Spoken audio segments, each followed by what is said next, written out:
Ladies and gentlemen, welcome to the Asia Society here in Washington, D.C. I'm Kevin Rudd. I'm the Global President of the Asia Society, and together with my Vice Presidents, Danny Russell and Wendy Cutler, we're delighted to host the Secretary of State today outlining the administration's China policy. Founded in 1956, the mission of the Asia Society is to navigate shared futures between the United States and the countries of Asia. And over the last 65 years, across our 15 centers around the world and across constantly evolving geopolitical circumstances, we have sought to do just that. I'd also like to acknowledge our colleagues from George Washington University, where we meet today, including President Mark Wrighton and distinguished sinologist and dear colleague, Professor David Shambaugh. The future policy of the United States towards the People's Republic of China is of fundamental consequence, not just to these two countries, but to all countries of the Indo-Pacific region, and indeed for the future of the global order itself. Both US policy, together with China's response, will determine whether ours will be a future of strategic stability, economic prosperity, and environmental sustainability, or whether it will be one of crisis, escalation, conflict, or even war. History, of course, is our somber guide on such questions, but none of us are so captured by some predetermined forces of history that we cannot still secure with our Chinese friends a shared future for us all. The truth is that China under Xi Jinping has changed. China has become more powerful. And China under Xi Jinping now seeks to assert that power in the region and in the world in a manner we have not seen in half a century. That is because President Xi now seeks to change the status quo in a manner that advances his definition of China's national interests and its values. The United States, together with its friends, partners, and allies around the world, is now responding to that challenge. The Secretary of State, and for those of us who observe what the Secretary has been doing across the analytical community, together with the Biden administration, has indeed been active on this score. The administration has been rebuilding US alliances across Europe and across Asia. US leadership has now seen NATO for the first time focus fully on China's rise. At the same time, the administration has elevated the quadrilateral security dialogue to summit level. Indeed, Mr. Secretary, together with the President, you've just returned from Tokyo from the fourth summit-level meeting of the Quad since President Biden took office. This week's Quad communique also announced the Indo-Pacific Partnership for Maritime Domain Awareness to provide a comprehensive system of aerial surveillance for the exclusive economic zones of small island developing economies of both the Indian and Pacific Oceans, to help them preserve their valuable fish stocks and other maritime resources. I know from my own experience this is welcome across the small island countries of the Pacific. Also, you've also just held substantive discussions with Prime Minister Kishida and Prime Minister Modi, my own successor as Australian Prime Minister Albanese, and earlier, the newly elected leader of the Republic of Korea, President Yoon. The administration also recently gathered ASEAN leaders here in the United States for a landmark summit. Meanwhile, beyond the national security and foreign policy agenda, the President also this week released the Indo-Pacific Economic Framework drafted by Secretary Gina Raimondo.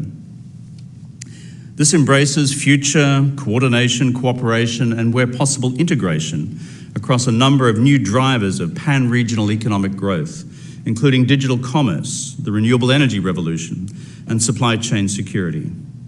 So it seems, Mr. Secretary, you may have had just a few things on your plate. Indeed, across the wider region, and I've just returned from it myself, there is an emerging sense that America is now well and truly back. For the world at large, what is also important is that the United States has been able to prosecute this significant strategic agenda in Asia, while at the same time dealing with the strategic crisis that now affects Europe. Indeed, the Russian invasion of Ukraine, in total violation of Article 2 of the UN Charter, represents a signal challenge for all democracies around the world, whether they are in Europe or in Asia or beyond. Indeed, the Russian violation and invasion of Ukraine and violation of international law puts at risk the fundamental principles of international law concerning territorial integrity and political sovereignty for all member states of the United Nations system, whether they happen to be states in Asia or in Europe. So for the international community, it has been important to see the United States as a leader of the free world comfortably managing both these challenges in Europe and in Asia at the same time. Such is the lot of global leadership. And finally, Mr. Secretary, on responding to the complexity and the intensity of China's rise, the international community appreciates the administration's continued efforts to carve out sufficient diplomatic and political space in the US-China relationship for strategic cooperation where there are common global interests at stake. We commend Secretary Kerry and Xie Zhenhua's continued efforts on climate change, just as we would encourage continued collaboration between the US Fed and the People's Bank of China on our common interest in managing global financial stability in these deeply uncertain global economic times. And given how we all fell short in the management of the COVID crisis, how we could all better manage the next global public health challenge when it inevitably arises. Mr. Secretary, you have always been a welcome guest among us at the Asia Society, and we very much look forward to your remarks here today. Please welcome the Secretary of State of the United States, Tony Blinken.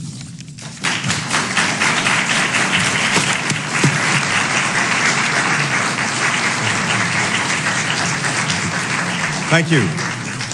Good morning. It's a real pleasure to be here at the George Washington University. This is an institution that draws outstanding students and scholars from around the world, and where the most urgent challenges that we face as a country and a planet are studied and debated. So thank you for having us here today. And I especially want to thank our friends at the Asia Society, dedicated to forging closer ties with the countries and people of Asia to try to enhance peace, prosperity, freedom, equality, sustainability. Thank you for hosting us today, but thank you for your leadership every day. Kevin Rudd, Wendy Cutler, Danny Russell, all colleagues, all thought leaders, but also doers. And it's always wonderful to be with you. And I have to say, I am really grateful, Senator Romney, for your presence here today. A man, a leader that I greatly admire, a person of tremendous principle who has been leading on the subject that we're going to talk about today. Senator, thank you for your presence. And I'm also delighted to see so many members of the diplomatic corps, because diplomacy is the indispensable tool for shaping our shared future. In the past 2 years, we've come together to fight the COVID-19 pandemic and prepare for future global health emergencies, rebuild from economic shocks, from supply chain disruptions to debt crises, and take on climate change and reimagine an energy future that's cleaner, more secure, and more affordable. The common denominator across these efforts is the simple fact that none of us can meet these challenges alone. We have to face them together.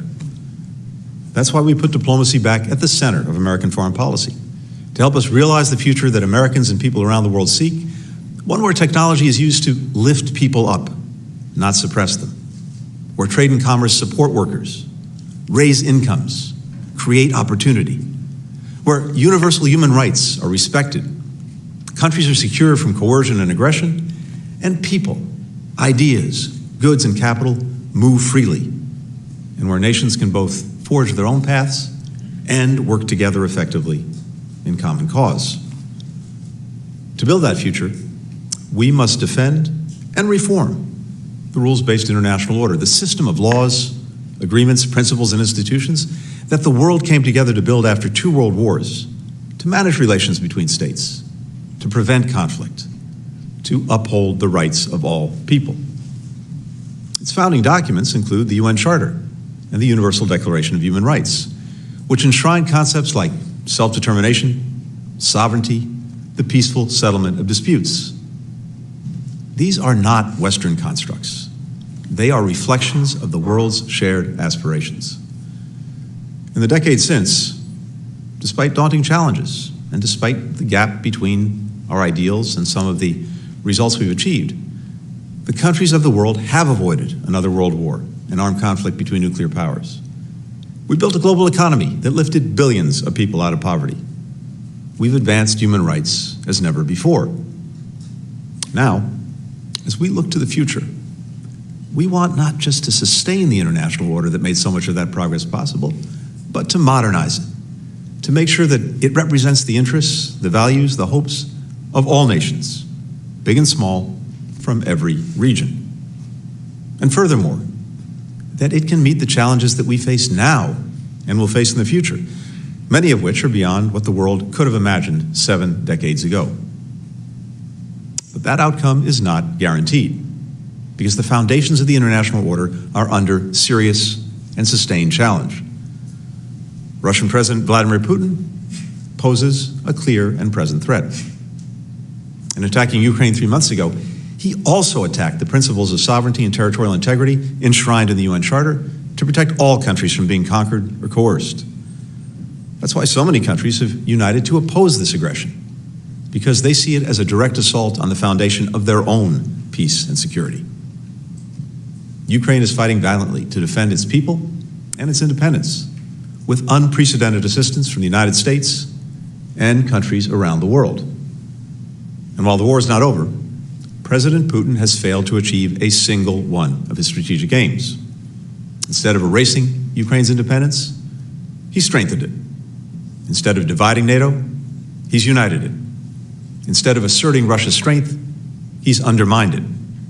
And instead of weakening the international order, he has brought countries together to defend it. Even as President Putin's war continues, we will remain focused on the most serious long-term challenge to the international order, and that's posed by the People's Republic of China. China is the only country with both the intent to reshape the international order and, increasingly, the economic, diplomatic, military, and technological power to do it. Beijing's vision would move us away from the universal values that have sustained so much of the world's progress over the past 75 years. China is also integral to the global economy and to our ability to solve challenges from climate to COVID. Put simply, the United States and China have to deal with each other for the foreseeable future. That's why this is one of the most complex and consequential relationships of any that we have in the world today. Over the last year, the Biden administration has developed and implemented a comprehensive strategy to harness our national strengths and our unmatched network of allies and partners to realize the future that we seek. We are not looking for conflict or a new Cold War. To the contrary, we're determined to avoid both. We don't seek to block China from its role as a major power, nor to stop China, or any other country for that matter, from growing their economy or advancing the interests of their people. But we will defend and strengthen the international law, agreements, principles, and institutions that maintain peace and security, protect the rights of individuals and sovereign nations, and make it possible for all countries, including the United States and China, to coexist and cooperate. Now, the China of today is very different from the China of 50 years ago, when President Nixon broke decades of strained relations to become the first U.S. president to visit the country. Then, China was isolated and struggling with widespread poverty and hunger. Now, China is a global power with extraordinary reach, influence, and ambition. It's the second largest economy, with world-class cities and public transportation networks. It's home to some of the world's largest tech companies, and it seeks to dominate the technologies and industries of the future. It's rapidly modernized its military and intends to become a top-tier fighting force with global reach. And it has announced its ambition to create a sphere of influence in the Indo-Pacific and to become the world's leading power. China's transformation is due to the talent, the ingenuity, the hard work of the Chinese people. It was also made possible by the stability and opportunity that the international order provides. Arguably, no country on earth has benefited more from that than China. But rather than using its power to reinforce and revitalize the laws, the agreements, the principles, the institutions that enabled its success so that other countries can benefit from them too, Beijing is undermining them.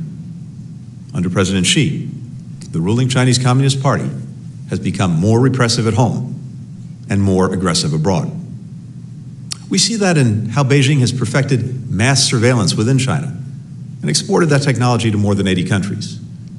How it's advancing unlawful maritime claims in the South China Sea, undermining peace and security, freedom of navigation and commerce. How it's circumventing or breaking trade rules, harming workers and companies in the United States, but also around the world. And how it purports to champion sovereignty and territorial integrity while standing with governments that brazenly violate them. Even while Russia was clearly mobilizing to invade Ukraine, President Xi and President Putin declared that the friendship between their countries was, and I quote, without limits.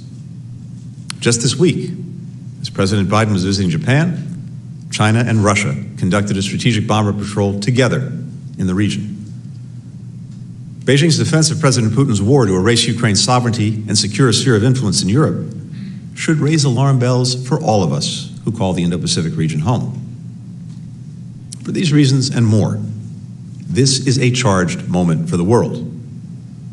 And at times like these, diplomacy is vital.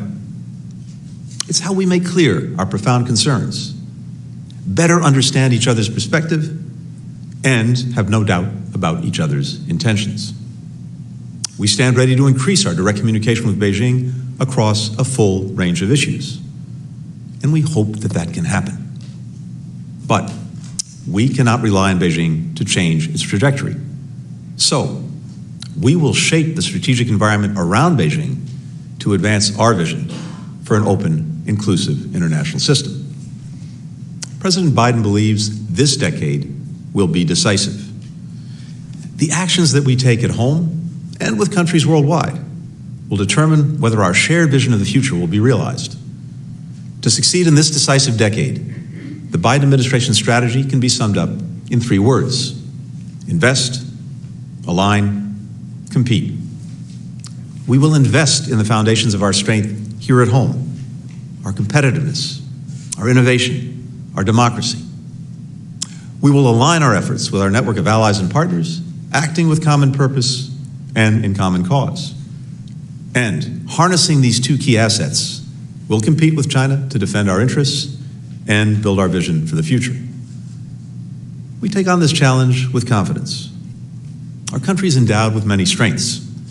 We have peaceful neighbors, a diverse and growing population, abundant resources, the world's reserve currency, the most powerful military on earth, and a thriving culture of innovation and entrepreneurship that, for example, produced multiple effective vaccines, now protecting people worldwide from COVID-19.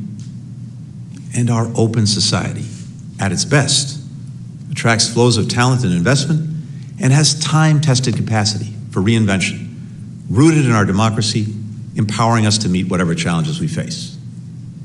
First, on investing in our strength.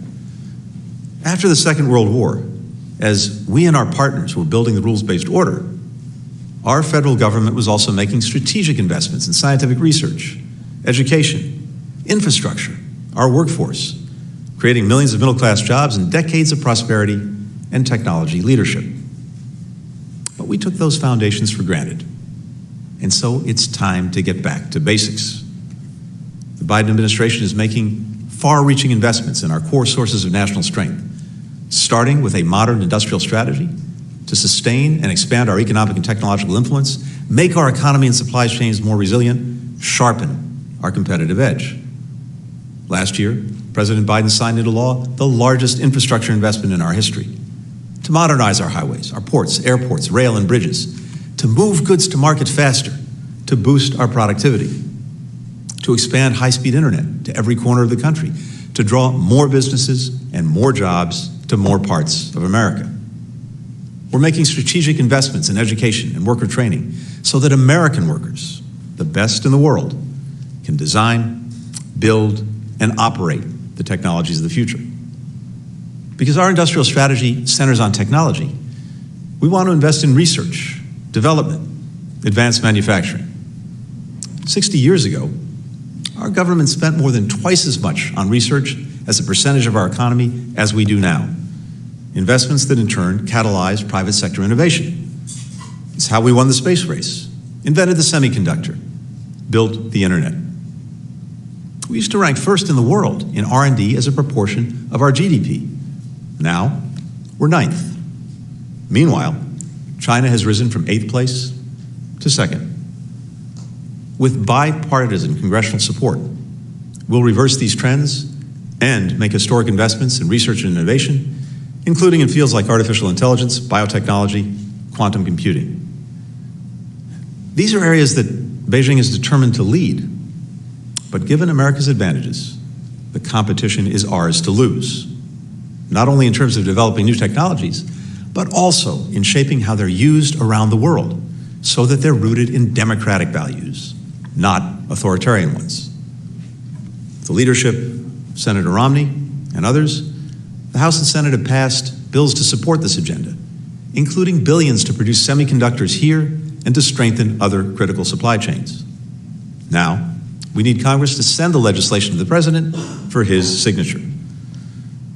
We can get this done, and it can't wait. Supply chains are moving now, and if we don't draw them here, they'll be established somewhere else. As President Biden has said, the Chinese Communist Party is lobbying against this legislation because there's no better way to enhance our global standing and influence than to deliver on our domestic renewal. These investments will not only make America stronger, they'll make us a stronger partner and ally as well. One of the most powerful, even magical things about the United States is that we've long been a destination for talented, driven people from every part of the planet. That includes millions of students from China who've enriched our communities and forged lifelong bonds with Americans.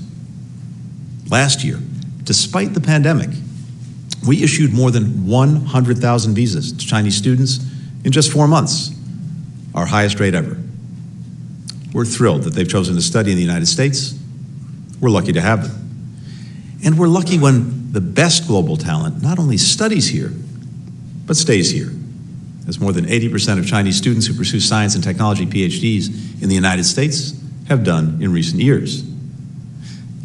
They help drive innovation here at home, and that benefits all of us.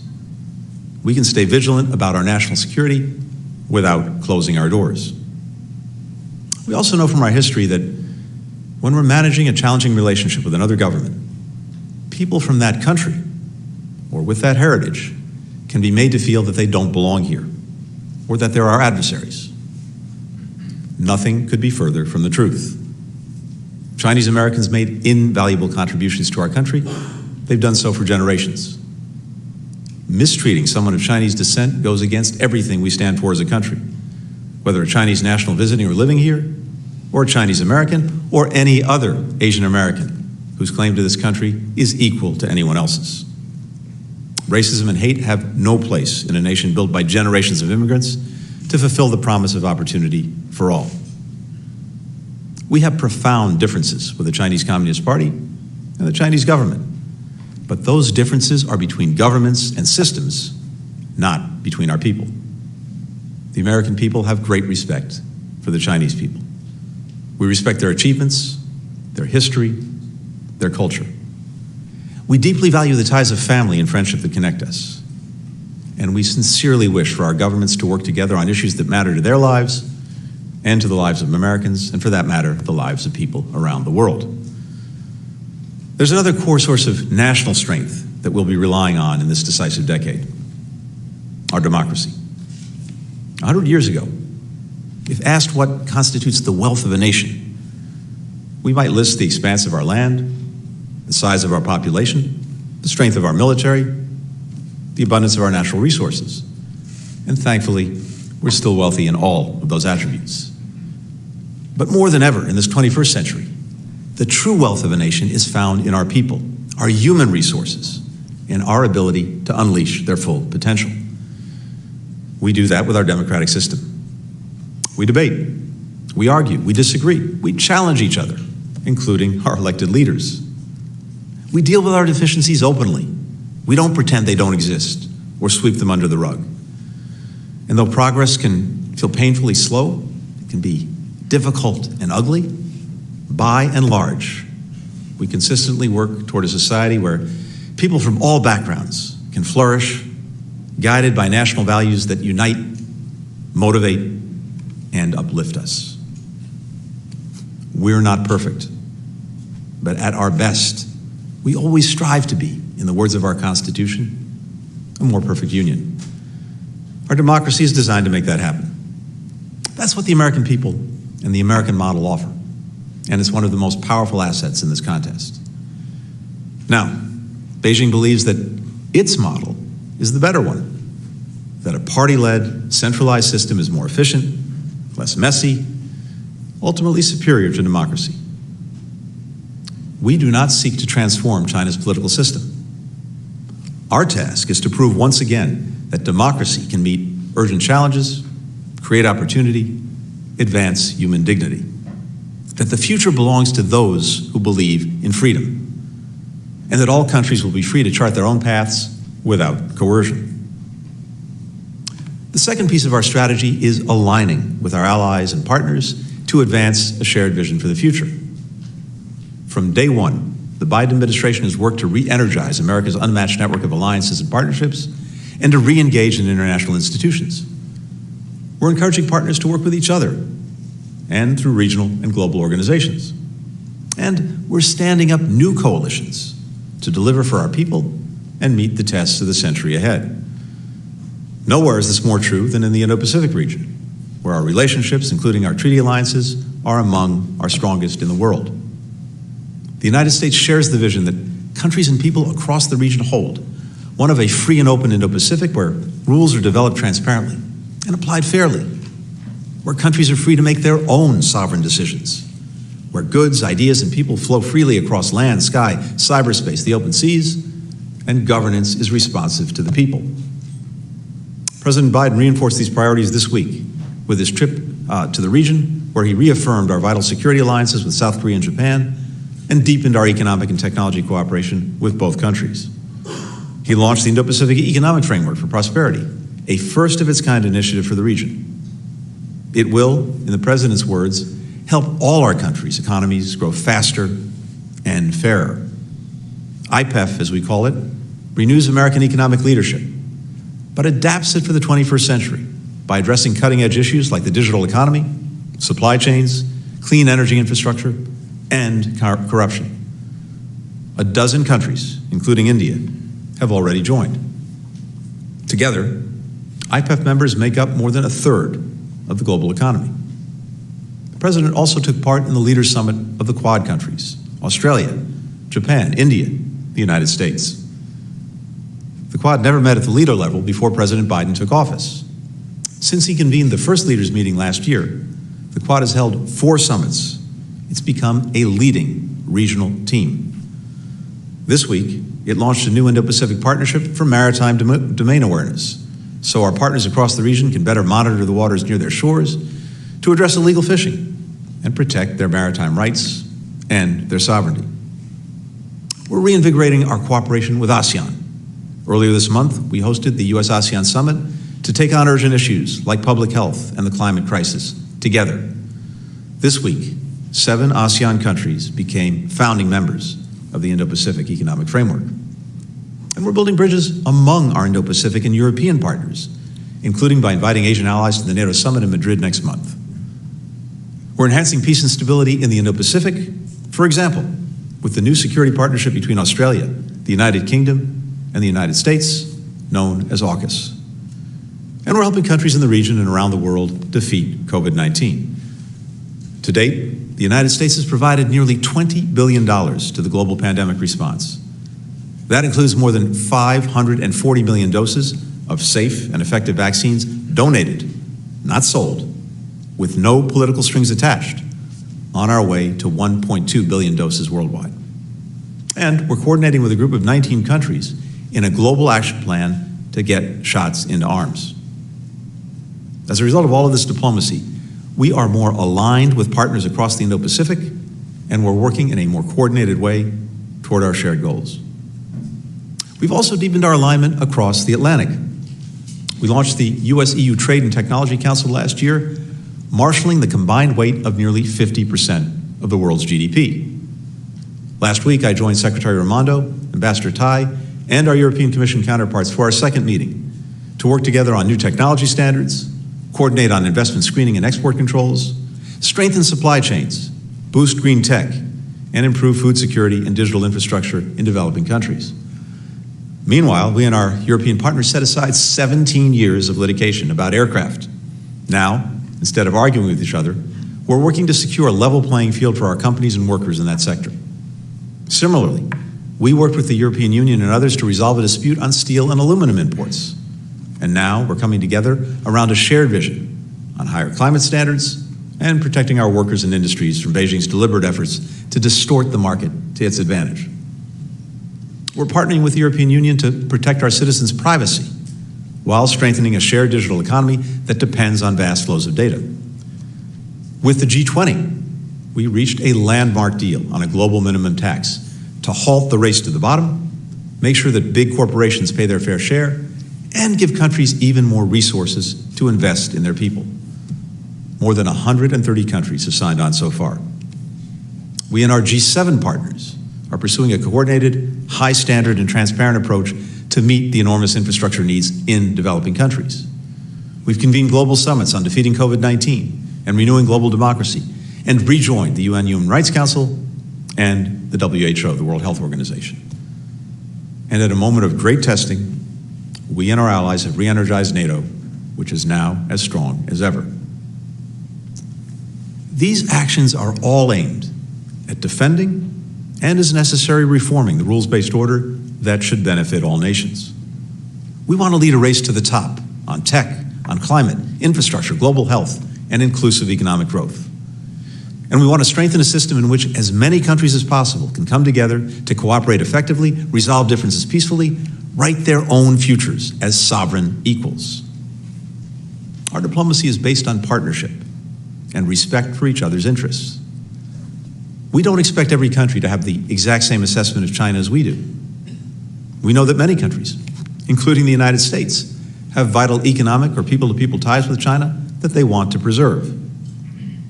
This is not about forcing countries to choose, it's about giving them a choice.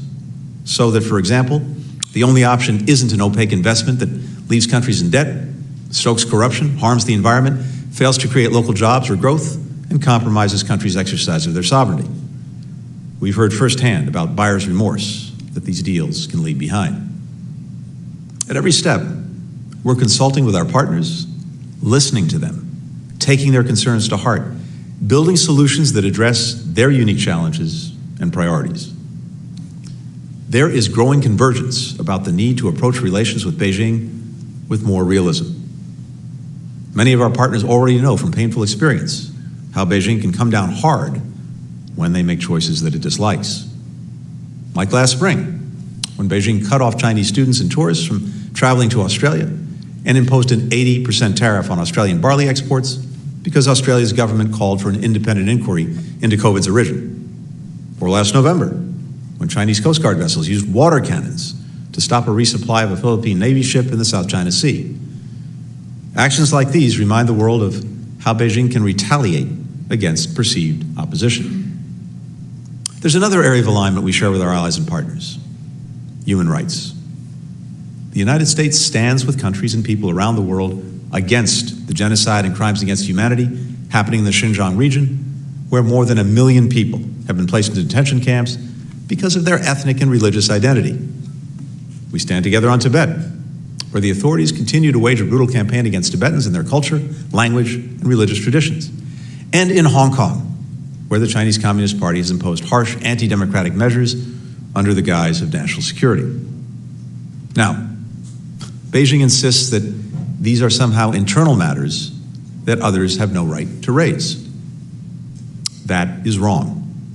Its treatment of ethnic and religious minorities in Xinjiang and Tibet, along with many other actions, go against the core tenets of the UN Charter that Beijing constantly cites and the Universal Declaration of Human Rights that all countries are meant to adhere to.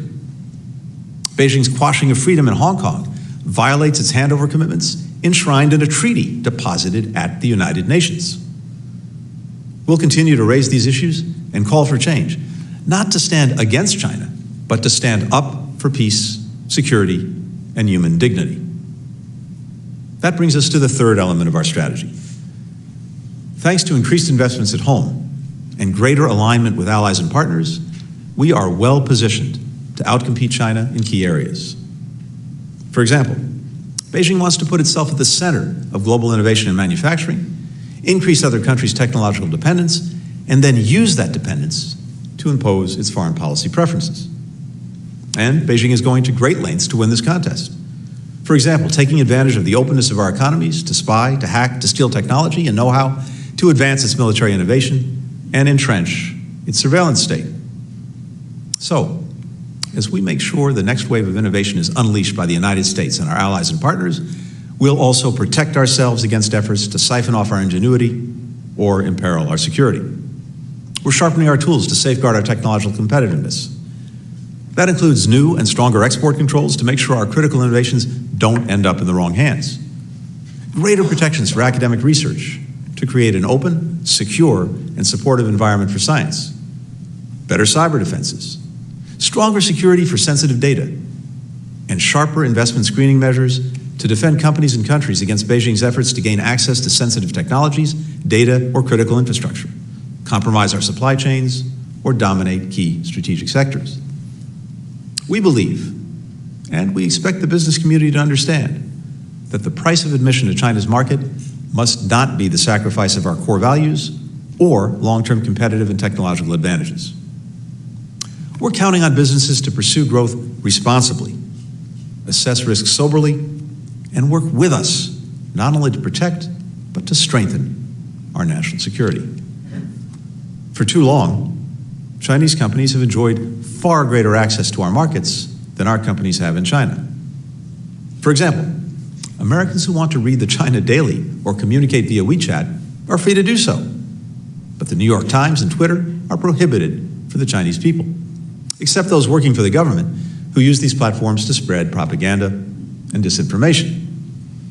American companies operating in China have been subject to systematic forced technology transfer, while Chinese companies in America have been protected by our rule of law. Chinese filmmakers can freely market their movies to American theater owners without any censorship by the US government.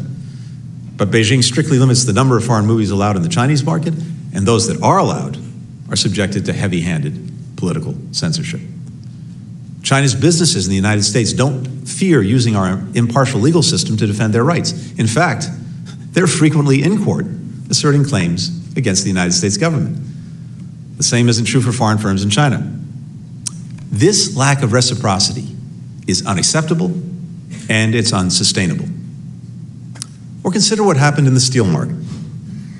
Beijing directed massive overinvestment by Chinese companies, which then flooded the global market with cheap steel. Unlike US companies and other market-oriented firms, Chinese companies don't need to make a profit. They just get another injection of state-owned bank credit when funds are running low. Plus, they do little to control pollution or protect the rights of their workers, which also keeps costs down. As a consequence, China now accounts for more than half of global steel production, driving US companies as well as factories in India, Mexico, Indonesia, Europe, and elsewhere out of the market. We've seen the same model when it comes to solar panels, electric car batteries, key sectors of the 21st century economy that we cannot allow to become completely dependent on China. Economic manipulations like these have cost American workers millions of jobs, and they've harmed the workers and firms of countries around the world.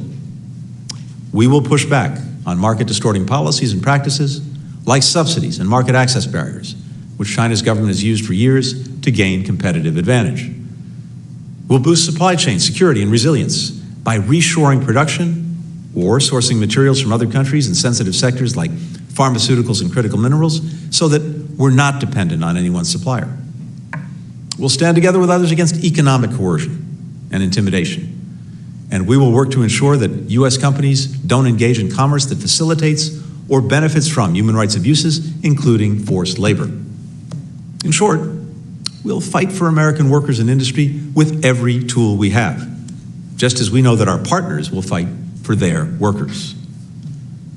The United States does not want to sever China's economy from ours or from the global economy. Though Beijing, despite its rhetoric, is pursuing asymmetric decoupling, seeking to make China less dependent on the world and the world more dependent on China. For our part, we want trade and investment, as long as they're fair and don't jeopardize our national security. China has formidable economic resources, including a highly capable workforce. We're confident that our workers, our companies, will compete successfully, and we welcome that competition on a level playing field. So, as we push back responsibly on unfair technology and economic practices, we'll work to maintain economic and people-to-people ties connecting the United States and China, consistent with our interests and our values. Beijing may not be willing to change its behavior, but if it takes concrete action to address the concerns that we and many other countries have voiced, we will respond positively. Competition need not lead to conflict. We do not seek it. We will work to avoid it. But we will defend our interests against any threat. To that end, President Biden has instructed the Department of Defense to hold China as its pacing challenge to ensure that our military stays ahead. We'll seek to preserve peace through a new approach that we call integrated deterrence, bringing in allies and partners, working across the conventional, the nuclear, space, and informational domains, drawing on our reinforcing strengths in economics, in technology, and in diplomacy. The administration is shifting our military investments away from platforms that were designed for the conflicts of the 20th century toward asymmetric systems that are longer range, harder to find, easier to move. We're developing new concepts to guide how we conduct military operations. And we're diversifying our force posture and global footprint, fortifying our networks, critical civilian infrastructure, and space-based capabilities. We'll help our allies and partners in the region with their own asymmetric capabilities too. We'll continue to oppose Beijing's aggressive and unlawful activities in the South and East China Seas. Nearly 6 years ago, an international tribunal found that Beijing's claims in the South China Sea have no basis in international law. We'll support the region's coastal states in upholding their maritime rights. We'll work with allies and partners to uphold freedom of navigation and overflight, which has enabled the region's prosperity for decades. And we'll continue to fly and sail wherever international law allows. On Taiwan, our approach has been consistent across decades and administrations. As the President has said, our policy has not changed.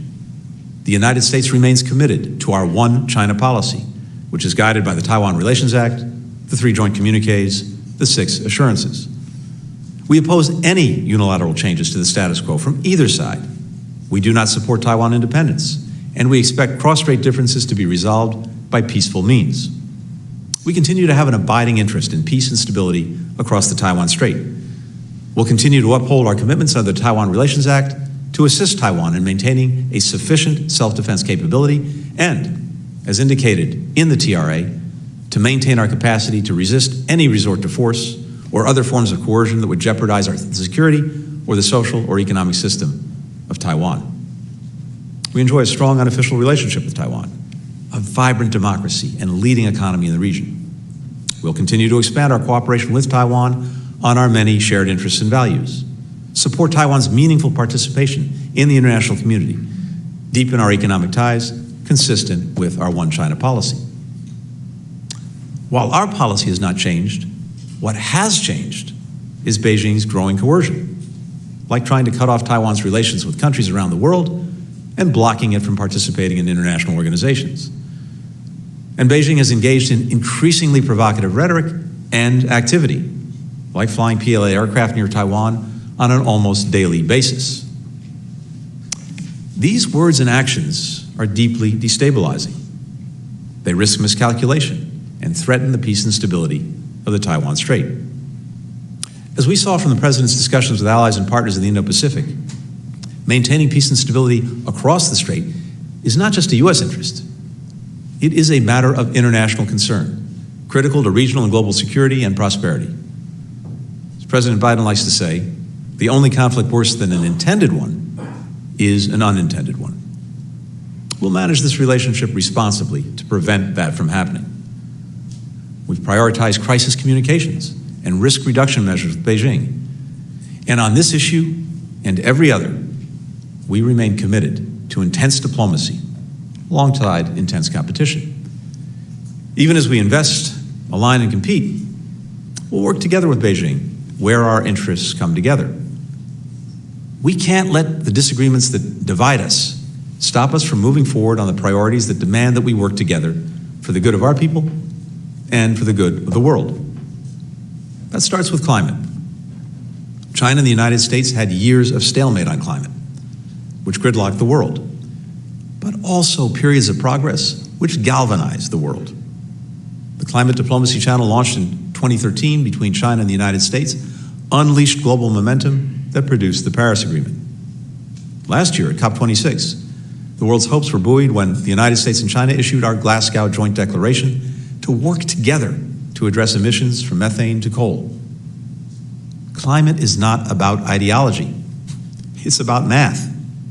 There's simply no way to solve climate change without China's leadership, the country that produces 28% of global emissions.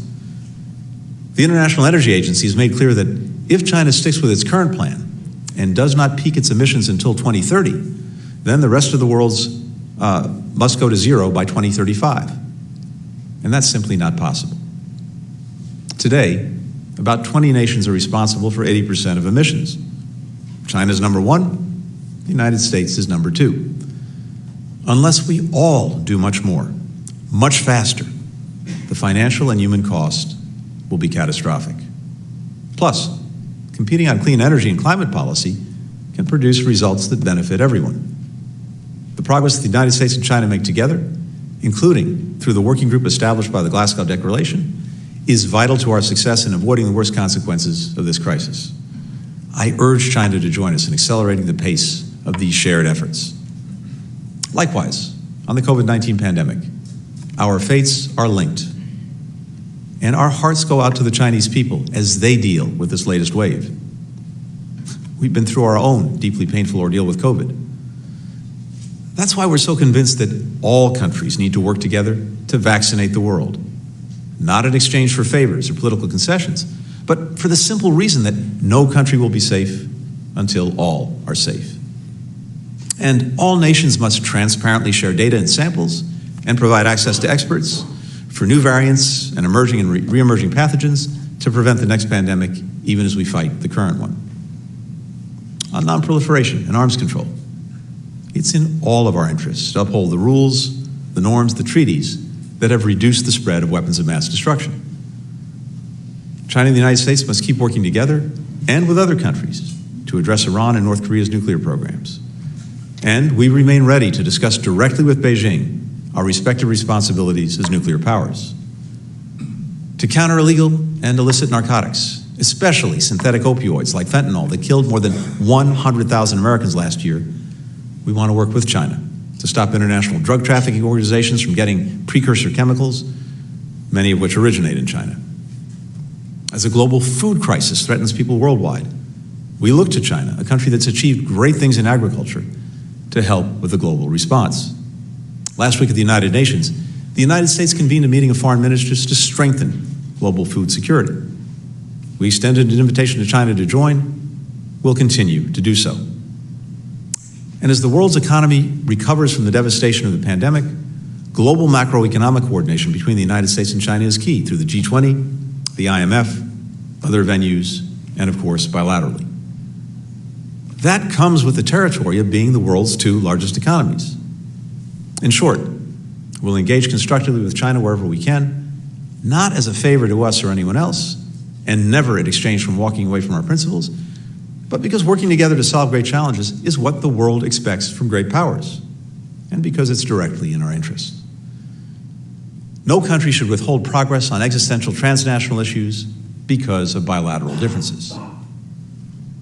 The scale and the scope of the challenge posed by the People's Republic of China will test American diplomacy like nothing we've seen before. I'm determined to give the State Department and our diplomats the tools that they need to meet this challenge head-on as part of my modernization agenda. This includes building a China House, a department-wide integrated team that will coordinate and implement our policy across issues and regions, working with Congress as needed. And here, I must mention an outstanding team at our embassy in Beijing and our consulates across China, led by Ambassador Nick Burns. They do exceptional work every day, and many have been doing their jobs in recent weeks through these intense COVID lockdowns. Despite extreme conditions, they persisted. We're grateful for this terrific team. I've never been more convinced about the power and the purpose of American diplomacy, or surer about our capacity to meet the challenges of this decisive decade. To the American people, let's recommit to investing in our core strengths, in our people, in our democracy, in our innovative spirit. As President Biden often says, it's never a good bet to bet against America. But let's bet on ourselves and win the competition for the future. To countries around the world committed to building an open, secure, and prosperous future, let's work in common cause to uphold the principles that make our shared progress possible and stand up for the right of every nation to write its own future. And to the people of China, we'll compete with confidence, we'll cooperate wherever we can, we'll contest where we must. We do not seek conflict. There's no reason why our great nations cannot coexist peacefully and share in and contribute to human progress together. That's what everything I've said today boils down to. Advancing human progress, leaving to our children a world that's more peaceful, more prosperous, and more free. Thank you very much for listening.